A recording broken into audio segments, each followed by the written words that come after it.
Hello everyone. I am playing with some new stuff today, so welcome to day 4 of Biz for Social Change 365. Got a new tripod and it's shaking for some reason right now, but trying to figure all this stuff out, how I want to do this. I've really honestly been fretting about this, spending way more time on this than I would like because I'm looking at other people's stuff and it looks so professional. But I have to honor who I am, and who I am is a very spontaneous person. And so sometimes you're going to get something that looks really professional. Sometimes you're just going to get stuff that's off the fly. So the fact that I bought this tripod should be an indication of at least some attempt that I have of trying to make this look professional. And as you can see, I'm still trying to figure this out, where to look into the camera here. There's the camera right there. And but what I want to talk to you about today is something that's that's something I've been thinking about.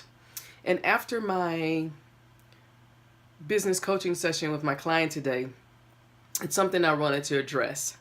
And I'm going to read you some notes that I wrote, and then I'm going to talk about it a little bit. So members from underrepresented and marginalized communities cannot play the game by the same rules as white men. To do so puts us at a grave disadvantage because so many of their rules, particularly when starting, would only put us in more situations of being exploited and dismissed. Like working for free, the whole, oh, do this for exposure, kind of thing. And then the next thing I said, it requires us to be really clear about what we want, and more importantly about what we don't want, and draw those lines in the sand, even if doing so scares us, because we will regret it not having done so down the road. You will always feel like you're playing catch up. So I'm saying that because it's a caveat to, as we are focused on building businesses that are built by, or as we're focused on helping people from underrepresented and marginalized communities build successful businesses, improve inclusion and diversity in our tech communities and all of our communities, we have to understand that people from these communities have a different lens through which we've lived through.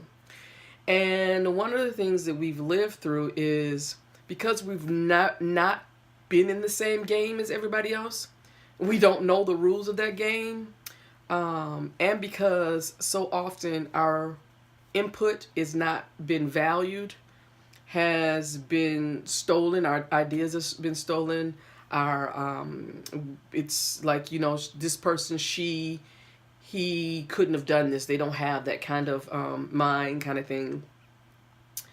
There's we've developed a lot of internal dialogue where we unconsciously buy into what has been said. And I say unconsciously because we wouldn't do it consciously. But what I experienced in my coaching session this morning, and what I experience often when I'm talking to people from marginalized and underrepresented groups, when I've been talking about entering tech, there's always the conversation, the little things that we do, the self-deprecating humor, where I'll say I'm not good enough before you can say before you can say I'm not good enough, because I want you to know that I know that I'm not good enough. So anything I do is, it's if it's good, it's a bonus. We do that because we've, again, been not a part of the system. And when we have tried to be a part of the system, we've been told that, the system is not made for us. Oh my God, that just makes me think of the Gloria Vanderbilt jeans back in the day, when she said that her jeans were not made for curvy people, because the Gloria Vanderbilt jeans with the straight legs with no asses, no hips, and she just said they weren't made for people who have shapes. And that's a great analogy. The culture of business that we live in today was not created for us.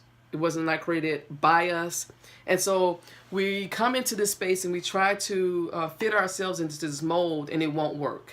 We have to bring our unique, because what this community needs, what this industry needs, is our unique perspectives. And we can't tamper them down. We can't water those down. Our perspectives have to come full force. But for that to happen, we need to recognize that there are some internal dialogues that are happening within us that we need to address. That voice that says, you need to make that perfect. No, you don't need to make it perfect. And that's the thing I've been doing with this vlog. For me, it's about getting the message out. For me, it's about doing a habit every day. I made a commitment that I was going to put some content out every day about this journey, about building a business of social change, and whatever that is, in whatever format that comes in, I need to keep that commitment. I don't need to be better than John. I need to be me.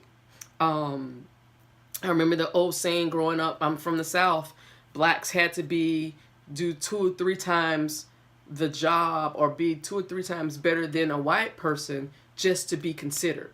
Well, no, I don't need that anymore. I need to be me. I'm not competing with anybody else. I need to be me. So this message is for those entrepreneurs or those people who are aspiring to be entrepreneurs who are in marginalized communities, underrepresented communities. So that's women, people of color, people LGBTQ, people with disabilities.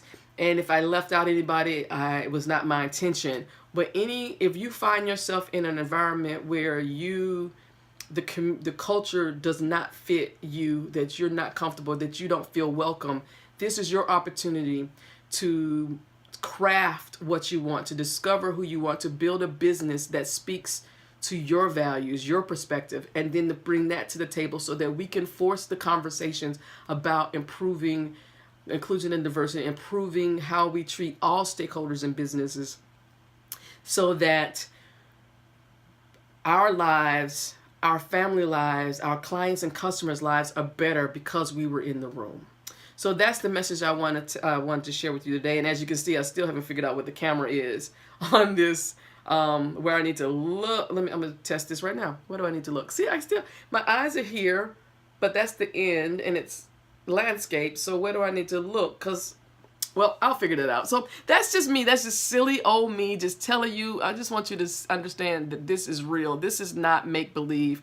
Building a business is not this fantasy, this what you see of successful businesses is you don't see behind the scenes of all the work they've put into it. So this is just all my work that I'm putting into it. Good, bad, or ugly. It is what it is. So thank you, and I'll see you tomorrow.